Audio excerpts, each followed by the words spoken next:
स्वामी समर्थ महाराज की जय।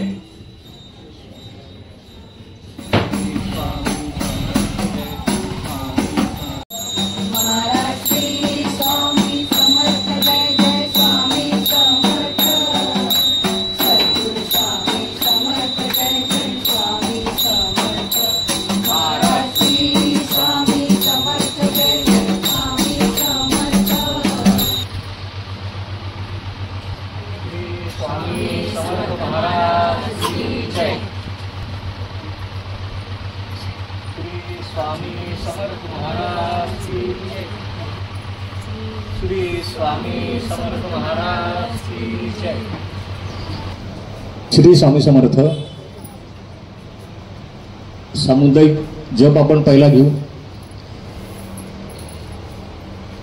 इच्छित दाता सकल कार्य सिद्ध करता सकल दुःख हरता श्री स्वामी समर्थ नमो नमः स्वाहा। इच्छित दाता सकल कार्य सिद्ध करता सकल दुःख हरता श्री स्वामी समर्थ नमो नमः स्वाहा। इच्छित दाता सकल कार्य सिद्ध करता सकल दुःख हरता श्री स्वामी समर्थ नमो नमः स्वाहा। इच्छित दाता सकल कार्य सिद्ध करता सकल दुःख हरता श्री स्वामी समर्थ नमो नमः स्वाहा। इच्छित दाता सकल कार्य सिद्ध करता सकल दुःख हरता श्री स्वामी समर्थ नमो नमः स्वाहा। इच्छित दाता सकल कार्य सिद्ध करता सकल दुःख हरता श्री स्वामी समर्थ नमो नमः स्वाहा। इच्छित दाता सकल कार्य सिद्ध करता सकल दुःख हरता श्री स्वामी समर्थ नमो नमः स्वाहा। इच्छित दाता सकल कार्य सिद्ध करता सकल दुःख हरता श्री स्वामी समर्थ नमो नमः स्वाहा। इच्छित दाता सकल कार्य सिद्ध करता सकल दुःख हरता श्री स्वामी समर्थ नमो नमः स्वाहा। इच्छित दाता सकल कार्य सिद्ध करता सकल दुःख हरता श्री स्वामी समर्थ नमो नमः स्वाहा। इच्छित दाता सकल कार्य सिद्ध करता सकल दुःख हरता श्री स्वामी समर्थ नमो नमः स्वाहा। इच्छित दाता सकल कार्य सिद्ध करता सकल दुःख हरता श्री स्वामी समर्थ नमो नमः स्वाहा। इच्छित दाता सकल कार्य सिद्ध करता सकल दुःख हरता श्री स्वामी समर्थ नमो नमः स्वाहा। इच्छित दाता सकल कार्य सिद्ध करता सकल दुःख हरता श्री स्वामी समर्थ नमो नमः स्वाहा। इच्छित दाता सकल कार्य सिद्ध करता सकल दुःख हरता श्री स्वामी समर्थ नमो नमः स्वाहा। इच्छित दाता सकल कार्य सिद्ध करता सकल दुःख हरता श्री स्वामी समर्थ नमो नमः स्वाहा।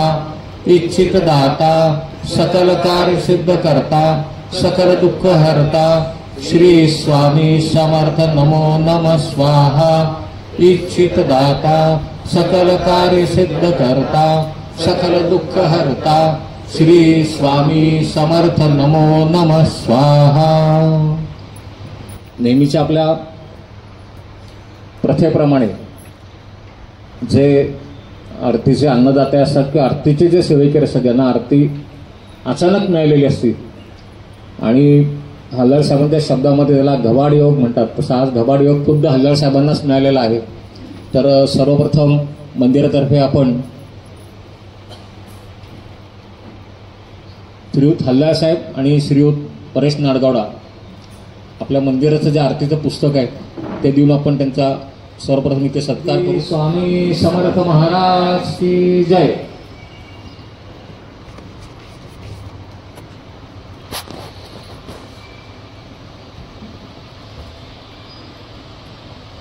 श्री स्वामी समर्थ महाराज की जय। पाऊस थांबणार हा विश्वास मनामध्ये घेऊन आलेले आहेत आणि आपल्याला काहीतरी इथे नवीन ऐकायला मिळणार, स्वामींची सेवा करायला मिळणार, ह्या आनंदात सगळे आपण इथे जमलेलो आहोत।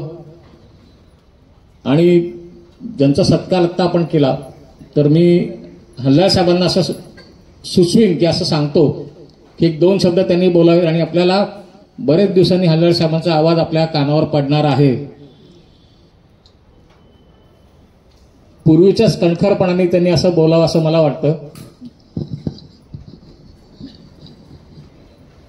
श्री स्वामी समर्थ.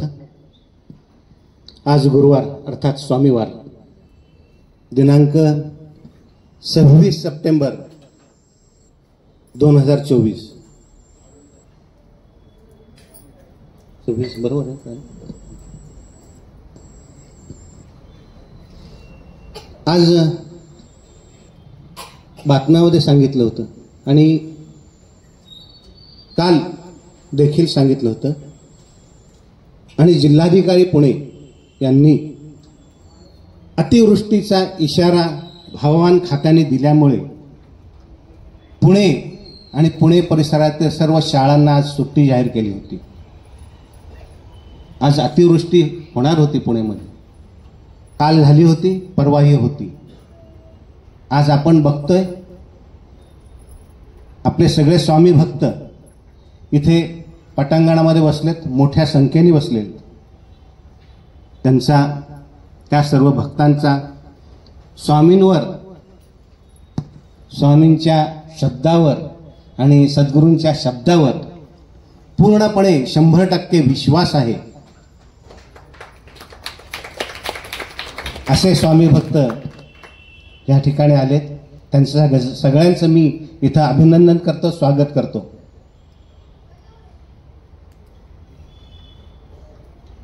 चमत्कार, चमत्कार हा शब्दच चमत्कारिक आहे. चमत्कार घडतात, चमत्कार घडवून येतात, चमत्कार घडवून आणतात. असा चमत्कार या मंदिरात आपल्या ठिकाणी आपल्याला अनेक वेळा इथं अनुभवायला मिळतो. मलाही अनुभवायला मिळाला. आजचा हा घबाड योग आरती करण्याचा, स्वामींची आरती करण्याचा हा घबाड योग आज मला मिळाला. तिथेही चमत्कार घडला, तो मला सांगावासा वाटतो. आरती करताना बराच वेळा मी डोळे मिटत होतो, ते डोळे बंद करत होतो आणि दृश्य पाहत होतो. त्या समोर मला जे असं दृश्य दिसत होतं ते स्वामी बसलेले आहेत, शेजारी अण्णा महाराज बसलेले आहेत आणि आरती प्रत्यक्ष सद्गुरू दादा महाराज आणि ताई माऊली हे दोघजण आरती करायला लागलेत. मी, माझा भाऊ, माझे वडील, माझी बहीण आणि माझ्या घरातले सगळे हल्लाळ परिवार ती आरती सद्गुरूंच्या शेजारी उभे आहेत, आम्ही मागे उभे आहेत आणि सगळा समुदाय, आपला भक्तांचा समुदाय मागे आहे आणि आरती अशी जोरात अशी चालू आहे. म्हणजे असे एक वातावरण भरलेलं आहे तिथं आणि अशी आरती चालू आहे आणि मधूनच श्री स्वामी आणि अण्णा महाराज बघतात आणि हास्य वदनाने आपल्या सगळ्यांच्याकडे बघत आहेत. असं हे दृश्य आज मला इथं बघायला मिळालं. म्हणून मला असं वाटतं की जेव्हा जेव्हा हा घबाड योग कोणाला येतो तर त्यावेळेस त्या आरतीमध्ये सद्गुरूंनी सहभागी व्हावं, ताई माऊलींनी सहभागी व्हावं असं सुचवायचं असं असेल. एका वेळेस माझ्या मनामध्ये तो विचार आला की त्याचा फक्त विचार व्हावा, काय हरकत नाही. श्री स्वामी समर्थ. दिवस भराभरा पालटतात. बरोबर आज 2 आठवडे 16 दिवस झाले. माझा भाऊ, माझा प्रत्येक बाबतीतला माझा गुरु, माझा थोरला भाऊ दिलीप हल्लाळ. दिलीप हल्लाळ हे नाव माहीत नाही असे फार कमी आहेत. त्याचं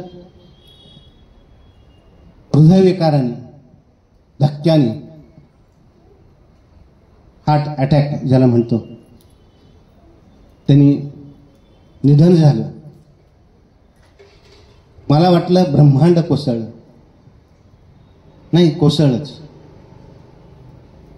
आघात कसे असतात. वडील गेले अचानक, जवळचा मित्र गेला अचानक, आणखीही जवळचा मित्र अचानक गेला. Accidental death. प्रत्येक वेळी सावरायला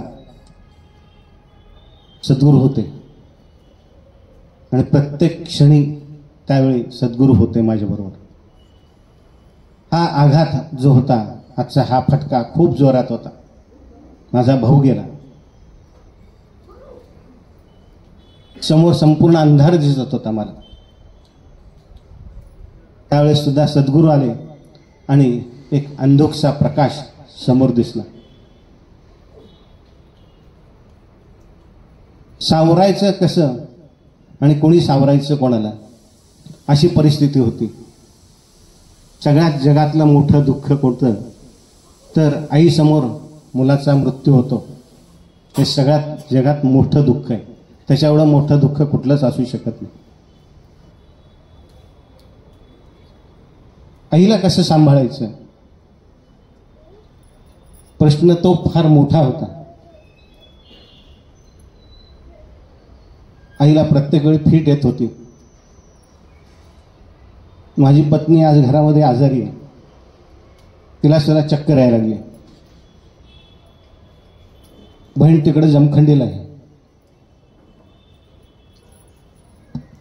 एक छोटंसं उदाहरण सांगतो.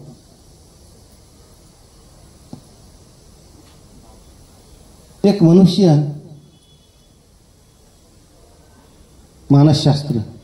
मानसशास्त्रज्ञ असतो, त्याच्याकडे जातो. डॉक्टर असतात ते. डॉक्टरांना तो दाखवतो आणि म्हणतो की मी अतिशय उदास आहे, मला काहीच करावंसं वाटत नाही, काहीच नकोसं झालंय मला.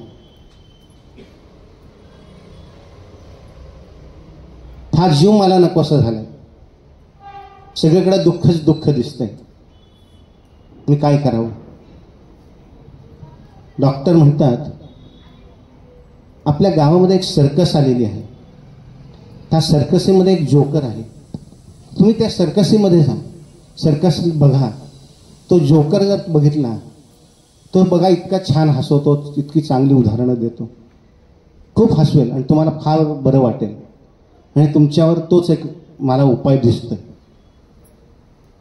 तर तो मनुष्य जो समोर बसला असतो, तो म्हणतो की तो जोकर म्हणजे मीच आहे.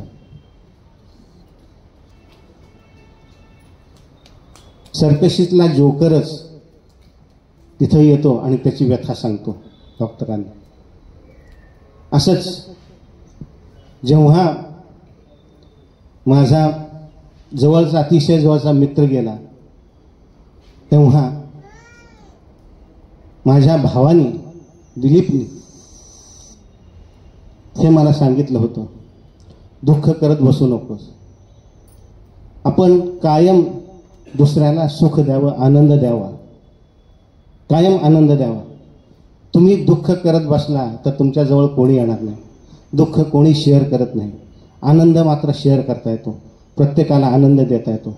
त्यामुळे आनंद देतच राहा. आणि ह्याची आठवण सद्गुरूंनी मला करून दिली. सावरायला नक्की वेळ लागेल, पण मला खात्री आहे मी, माझं कुटुंब, माझी बहीण, जी आमची साखळी तुटलेली आहे, ती साखळी जोडण्याचं काम सद्गुरूंनी केलेलं आहे. माहिती आहे माझ्या मनामध्ये काय आहे आणि सद्गुरूंना माहिती आहे काय आहे. हे नक्की होईल.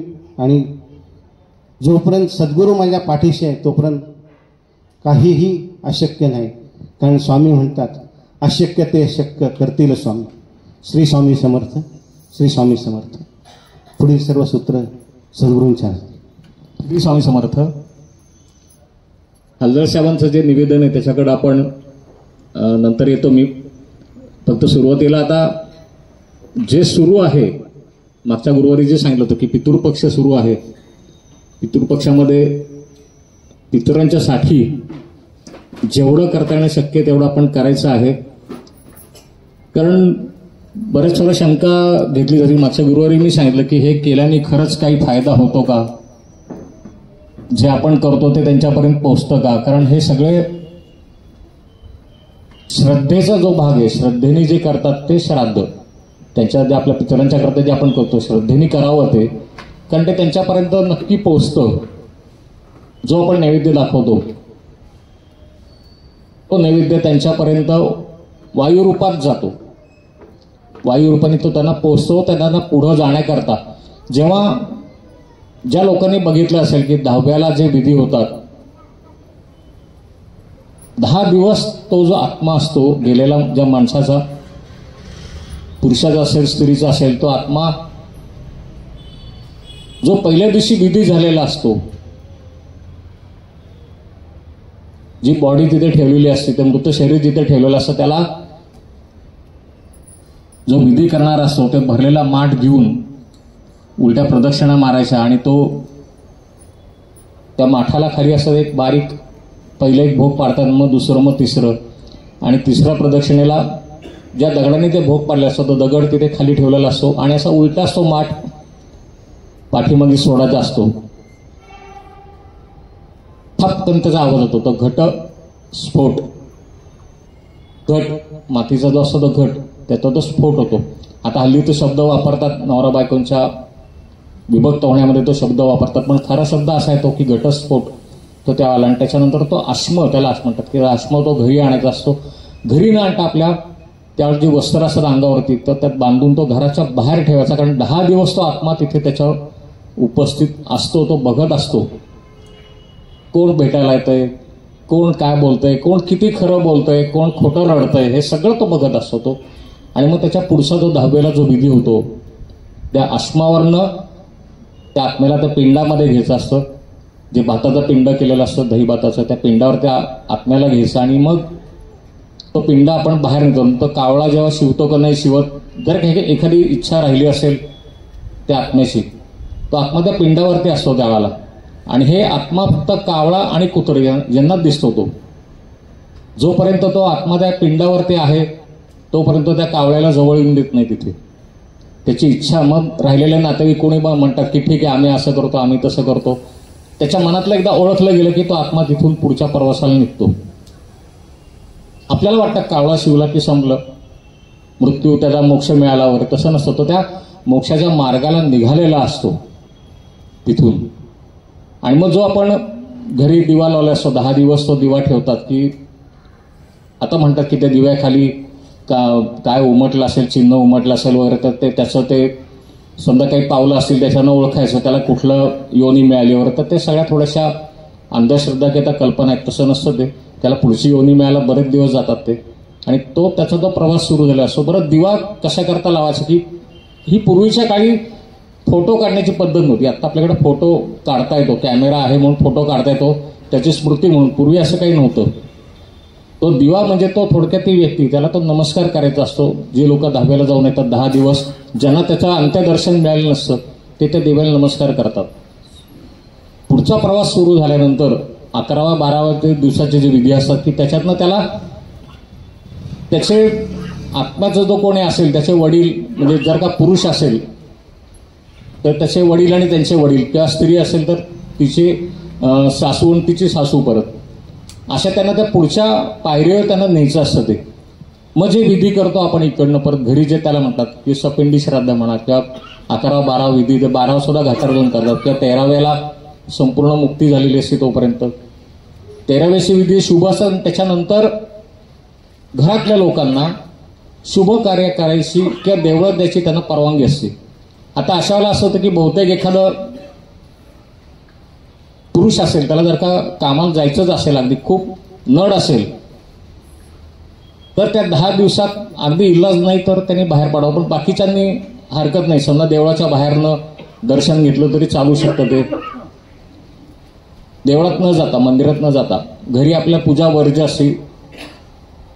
पण हे 13वा 14वा विधी झाला, उदक शांत झाली की त्याला ती परवानगी असते. त्यांना शुभ कार्य की देवपूजा करायची परवानगी थोडक्यात मिळते की तुम्ही थोडक्यामध्ये आता दैनंदिन कामामध्ये तुम्ही हजर व्हा, दैनंदिन कामात हजर व्हा.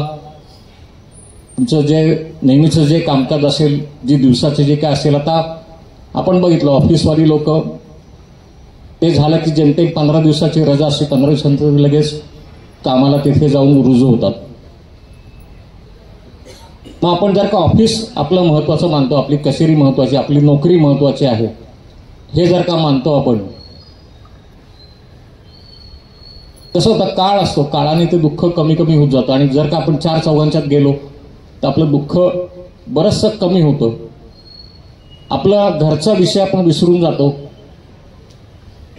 आणि त्या कामामध्ये आपलं लक्ष हळूहळू एकत्रित करायला लागतो. स्वामी सेवा ही सुद्धा माझ्या दृष्टीने एक नोकरीच आहे. मी स्वामींचा नोकर आहे. 15 दिवस झाले मला आता इथे दरबारात स्वामींचे हजर व्हायला पाहिजे. आणि ह्या हक्काने किंवा हा आदेश समजून मी हल्लाळ साहेबांना फोन केला की तुम्ही आता तुमचं सगळं दुःख तुम्ही तिथे घरी ठेवा, इथे पहिल्या देवळामध्ये या. तुमची मनस्थिती, तुम्हाला इथे आपली सगळी लोक, आपला परिवार एकदा भेटला की मनस्थिती बदलेल. हा आघात, मृत्यू हा आघात असा आहे ना की हा कोणाला टाळता येत नाही, तो सहनच करावा लागतो आपल्याला. त्याच्यामध्ये जे करता येण्यासारखं असतं, परत 2 असतात त्याच्यामध्ये, एक अकाली मृत्यू, एक महामृत्यू. अकाली मृत्यू असेल तर तो टाळता येतो, कारण असं घडलं असं समजा. आता त्यांचे बंधू त्याला घरी एकटे होते, त्यांची पत्नी इथे, सगळे गणपती म्हणून इथे एकत्र राहिले होते. त्या म्हणत होत्या मी घरी येते म्हणून, तर त्यांनी सांगितलं तू येऊ नको, गौरी गणपती आहे, तू इथेच थांब. एखाद्या वेळेस त्यांची पत्नी बरोबर गेली असते हट्टाने समजा, तर त्यांना जो काय त्रास होत असेल पहाटेपासून म्हणा का काय, तर त्यांना ते लक्षात आलं असतं. त्यांनी दवाखान्यामध्ये ताबडतोब हलवलं असतं. किंवा त्याच्या आदल्या दिवशीच त्यांनी एक प्रयोग केला आणि त्या प्रयोगामध्ये त्यांना जिथं जायचं होतं तिथे 120 पायऱ्या चढून जायचं होतं. जर का तो मृत्यू टाळता येण्यासारखा असता, एखादा असं प्रयोग रद्द झाला असता. आज कसं शाळा कॉलेजला तशी सुट्टी दिली, समजा पाऊस असता, तो कार्यक्रम त्यांनी रद्द केला असं सांगितलं असं आपण नंतर करू. 120 पायऱ्या चढून गेल्यामुळे त्यांच्या त्या हृदयावरती जे काय ताण आला असेल तो अगोदरपासून थोडंसं त्यांना जाणवत होतच. तो ताण एखाद्यात नसता आला, कार्यक्रम रद्द झाला असता. किंवा आजारी असते समजा, दवाखान्यात त्यांना भरती केल्यानंतर आपण आपले उपचार, आपण उपाय सांगून त्यांना दवाखान्यातनं घरी आणलं असतं. पण हे अकाली म्हणजे जर का असं झालं असतं तर तसं नव्हतं. ते तो महामृत्यू जो असतो तो बरोबर ती वेळ गाठवून तो आपल्या सगळ्यांना तिथून बाजूला करतो आणि बरोबर ती व्यक्ती असते त्याला तो घेतोच. आणि हे आपण सर्वजण मनामध्ये गृहीतच धरायचं की हे सगळं होणार आहेच, कधी ना कधीतरी आपल्यावर ही परिस्थिती येणार आहेच. आणि मी एवढं हक्काने का सांगतो की ह्या सगळ्या परिस्थितीतून मी गेलोय. जसं आता त्याने सांगितलं की भावाच्या मृत्यूनंतर किंवा आपल्या मुलाचा मृत्यू आईने बघायचा, ह्या सगळ्या परिस्थितीतून मी गेलोय. माझा धाकटा भाऊ त्याला अचानक गेल्यानंतर माझे आई वडील आणि माझ्याकडे आजी होती त्याला, ते तिचं वय त्याला 90 वर्ष होतं. आणि ह्या सगळ्यांना सांभाळण्याचं काम माझी धाकटी बहीण, माझे इतर सगळे नातेवाईक, ह्या धक्क्यांनी आजीची जे आपण म्हणतो कंबर खसली की ती जी जागेवर बसली ती 10 वर्ष पुढे तशी बसूनच होती ती. पण हे सगळं सांभाळायला फक्त एकच की गुरु आहेत पाठीशी, म्हणजे अण्णा आहेत आणि स्वामी आहेत. आपणच खंबीर राहायला पाहिजे. 2 गुरुवार फक्त नांगरे साहेब आणि कुलकर्णी इथे होते, मला वाटतं सुनंदाताई पण आहेत, की मी त्यांना सांगितलं की 2 गुरुवार तुम्ही सांभाळा, 3ऱ्या गुरुवारी मी इथे आहेच. कारण ही आपली नोकरी आहे, हे आपलं काम आहे, आपल्याला इथे यायलाच पाहिजे. ह्या भूमिकेतनं मी इथे आलो, दुःख होतं घरामध्ये ठेवून आलो. म्हणून मी त्यांना सकाळीच सांगितलं की असं असं तुम्हाला मंदिरामध्ये यायचं, काकूंना पण घेऊन या, तुम्हाला दोघांना इथे आरती करायची. एक थोडक्यात आदेश ह्या ढंगाने मी बोलत होतो. मी कधी असा बोलत नाही शक्यतो, प्रत्येकाला विनंती किंवा असं तुम्ही हे कराल का असं बोल. पण आज मी त्यांना बोलताना एक आदेश ह्या टोनिंगमध्ये मी बोलत होतो. आणि त्यांनी पण ते आले, इथे आरती केली. त्यांना जे इथे जाणवलं की सगळे लोक आपण इथे भरपूर गर्दी असताना आरती होतीये, तर एकदा परत कधीतरी ते योग महाराज आणतील की तेवढी गर्दी आणि त्यांच्या हस्तेच परत इथे आरती होईल. त्यांची मनस्थिती परत आणखीन बदललेली असेल ती. ह्या सगळ्या परिस्थितीतून मी गेल्यामुळं मला असं वाटतं नेहमी की मी जेव्हा जातो कोणाला सावरायला जातो किंवा कोणाच्या असं दुःखामध्ये मी 10व्या 12व्याला जेव्हा जातो की मी मग असं नुसती पोपटपंची नाही करत, कारण हे सगळं मी अनुभवलंय. माझे वडील पाठोपाठ गेले, आई पाठोपाठ गेली आणि सगळे मृत्यू मी बघितले. पण प्रत्येकाला मी ठाम राहिलो की नाही, 15व्या दिवशी आपण इथे हजर पाहिजे, 15व्या दिवशी मी इथे हजर पाहिजे. जे काय असेल आघात होतो हा कधी भरून येत नाही. मृत्यू ही गोष्ट अशी आहे की ते परत कधी ते भरून येत नाही, कारण तो मनुष्य तो गेला की गेला असतो, आपल्याला परत तो बघायला पण मिळत नाही. किती आठवण काढा तुम्ही. पण जर का आपण त्याचं दुःख करत राहिलो तर तो आत्माचा प्रवास असतो, तो प्रवास थांबतो, तो परत माघारी फिरतो की माझ्याकरता ही लोक रडतायत, माझ्याकरता ही लोक दुःखी आहेत, तो परत माघारी फिरतो. आपल्याला ते नकोय. आपण जे विधी करतो आता हे पितृपक्षात जे आपण करणार आहोत, जे श्राद्ध आपण करतो त्याला तो पुढे जायला त्याला ते खाद्य मिळालेलं असतं. मी मागच्या गुरुवारी सांगितलं की त्याचे थांबे असतात, एकूण त्याचे थांबे 1760 1760. आपण जो शब्दप्रयोग आता वापरतो की 1760 विघ्न आली किंवा 1760 गाडी बंद पडली, अमुक झालं, त्याच्यावरनं शब्द बरं की ते झाल्यानंतर त्याला पुढची कुठली गती मिळाली, कुठली योनी मिळाली, हे सगळं त्याच्या पुढचं असतं. ते जेव्हा हे सगळे विधी होत असतात तेव्हा प्रत्येक वेळेला ते जे गुरुजी असतात ते सांगत असतात, या देहातनं तू बाहेर पडलेला आहेस, तुला पुढं जायचंय, या देहातनं तू बाहेर पडलेला आहेस, तुला त्या पृथ्वी तलावर काही संबंध नाही. आणि त्याला पुढं न्यायचं असतं, त्याला पुढे मार्गाला लावायचं असतं. ते म्हणून तो आपण आपल्या दुःखाला आवर घालायचा असतो, आपल्या दुःखाला तो बांध घालायचा असतो आणि हे कार्य करायचं असतं तिथे. कारण जर का आपण रडत बसलो तर त्या आत्म्याला तो त्रास होतो आणि तो परत माघारी फिरतो. मग तसं होऊ नये म्हणून त्याला पुढे जाण्याकरता, त्याला गती मिळण्याकरता, त्याला लवकर मोक्ष मिळण्याकरता आपलं आपण दुःख आवरायचं. कारण ह्याच्यामध्ये आपण काहीच करू शकत नाही, अशी घटना असते ही. तुम्ही किती रडा, गेलेली व्यक्ती परत येणार आहे का? नाही येऊ शकत. रडण्याने काय होतं, आपल्याला त्रास होतो, आपला आजार पण येऊ शकतं, आपल्याला आणखीन काही नको ते त्रास उद्भवू शकतात. मग त्याच्याकरता परत 4 लोकांनी आणखीन धावपळ करायची. त्याच्यापेक्षा आपण सावरायचं मनाला. आणि हा जो बांध आहे ना, हे स्वामींच्या नावाने हे शक्य होतं, सहज शक्य होतं. स्वामींच्यावरती विश्वास ठेवा, कारण जे काय करता करवित असतात ते असतात, त्यांना माहिती असतं कधी कोणाचे दिवस भरलेत, कधी कोणाला न्यायचंय, कधी कोणाला वाचवायचंय.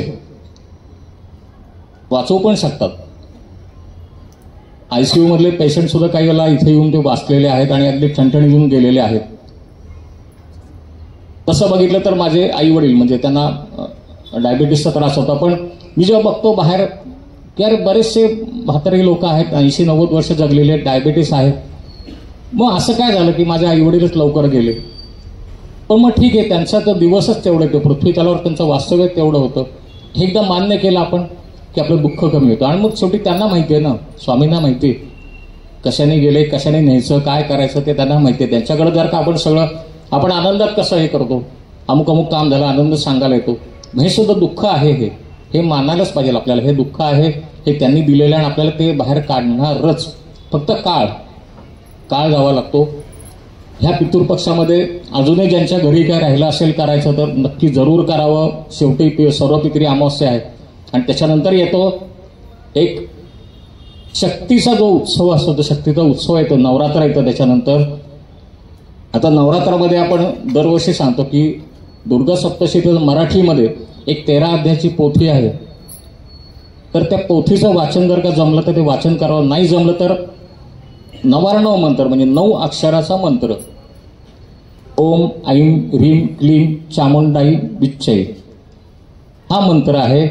हा मंत्रामध्ये माता सरस्वती, माता महालक्ष्मी आणि माता महाकाली ह्या तिन्ही देवींचा त्याच्यामध्ये म्हणजे त्रिदेवी म्हणतो आपण, त्या तिन्ही देवींचा त्याच्यामध्ये समावेश असलेला हा मंत्र आहे.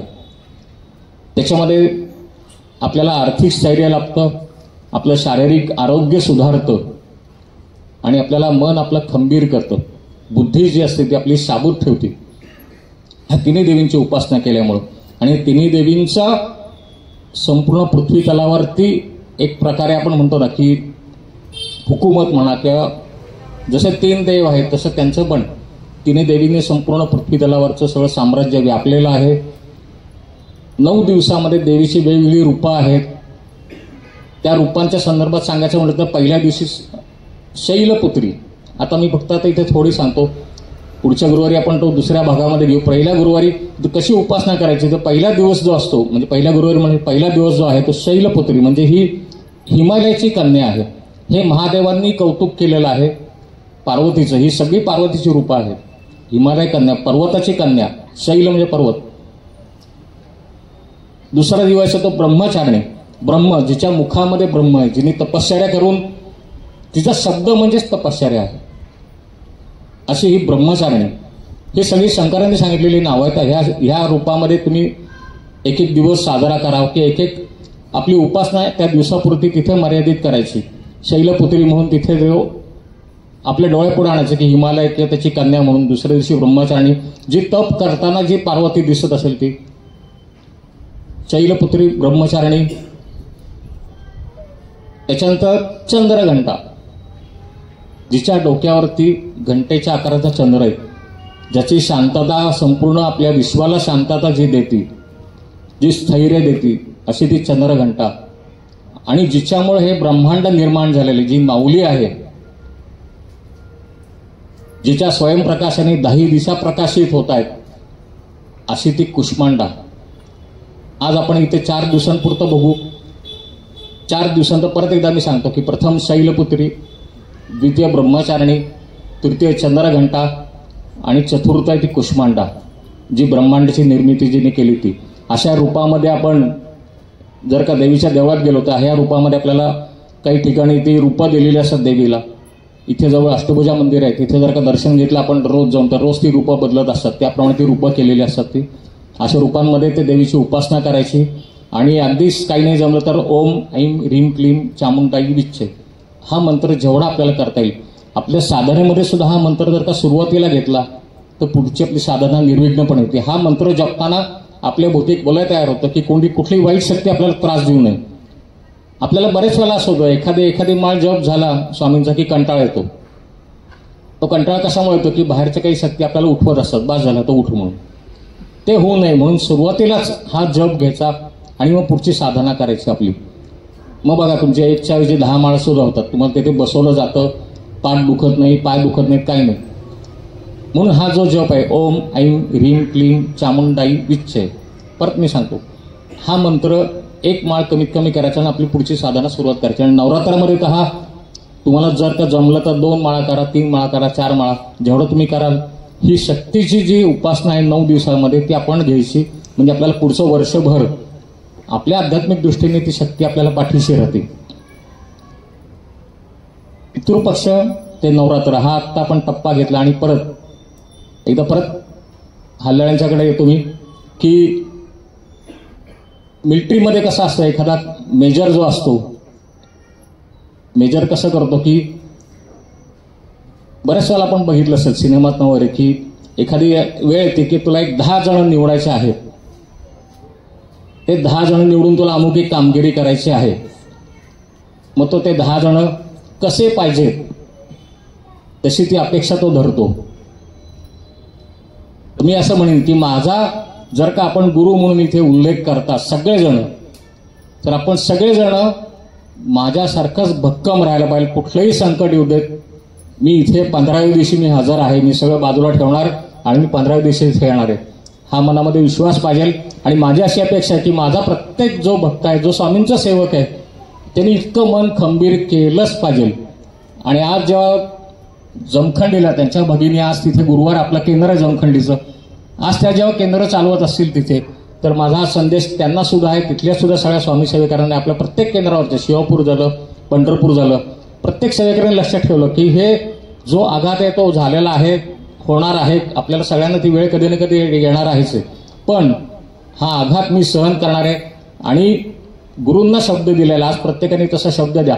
हे 15 दिवसात माझं दुःख मी तिथे ठेवलं घरी, 15 दिवशी मी इथे हजर आहे.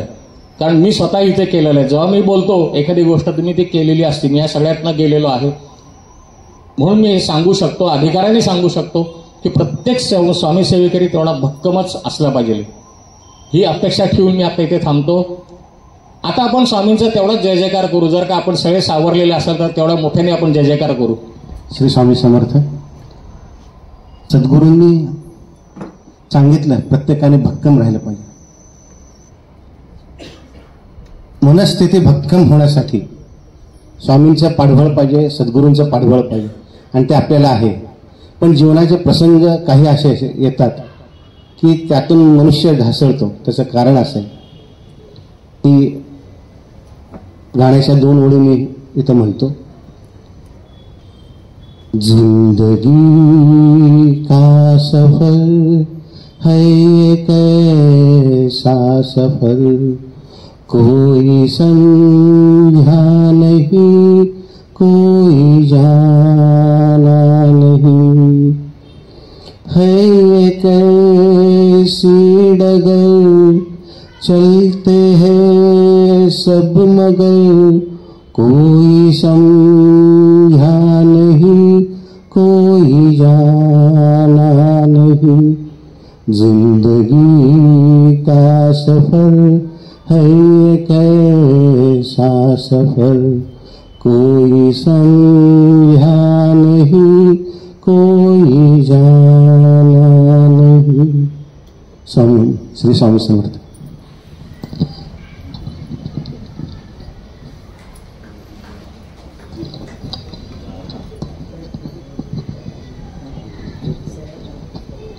आता त्यांच्याच परत एकदा 2 मिनिटं घेतो आणखीन. त्यांनी जे गाणं सांगितलं की आता कोई समजा नाही कोई जाना नाही, आपल्याला हे जन्म आणि मृत्यू हे देवाने त्याच्या हातात ठेवलेले ते.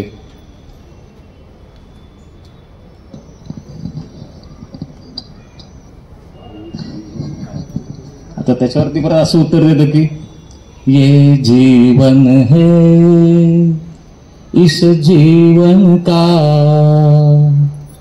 यही है यही है रंग रूप, थोड़े गम है थोड़ी खुशियाँ, यही है छाव धूप, ये जीवन है. कारण हे थोडंसं आपल्याला जीवनात आपल्या थोड्या खुशी आहेत, थोडं दुःख आहे, पण खरं रूप हेच आहे ना. त्याच्यातनंच आपण एक एक दिवस हे आपलं जीवन त्याच्यातनंच जायचं. दुःख म्हणजे दुःख धरून बसायचं नाही. जिथं आनंद आहे, जिथं आपण खड्डा खणतो, माती काढतो एखादी, तिथं खड्डा होतोच तो. माती टाकली की परत तो भरून निघतो. आपल्या दुःखावरती आपण स्वामी नामाचं असंच करायचं, तो खड्डा भरून काढायचा. पोकळी आहे ती भरून काढायची. पालखी सेवेला आपण ज्या सेवेकरांना किंवा ज्या स्वामी भक्तांना याची इच्छा असेल त्यांनी जरूर यावं. फक्त थोडेसे पाय ओले होतील, पायाला थोडंसं पाणी लागेल, माती लागेल, पण हरकत नाही. मी स्वतः पण येतो, असं नको की हा देवळात बसलेला आणि आम्हाला पालखीवर बरोबर सांगलं असं नको. मी स्वतः पण बरोबर येतो. एकदा जोरात स्वामींचा जय जयकार करू. जय जय श्री स्वामी समर्थ, जय जय श्री स्वामी समर्थ, जय जय श्री स्वामी समर्थ, जय जय श्री स्वामी समर्थ, जय जय श्री स्वामी समर्थ. श्री स्वामी समर्थ अण्णा महाराज की जय. दिनांक 9 ऑक्टोबर आपल्याकडं इथं मंदिरामध्ये नवरात्रीनिमित्त जे दरवर्षी भजन सादर करतात स्वरसाधना भजनी मंडळ, त्यांच्यातर्फे इथं भजनाचा कार्यक्रम आहे संध्याकाळी 5:30 ते 6:30. तर ज्यांना शक्य त्यांनी जास्तीत जास्त संख्येने त्या भजनाच्या कार्यक्रमाला उपस्थित राहू.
स्वामी समर्थ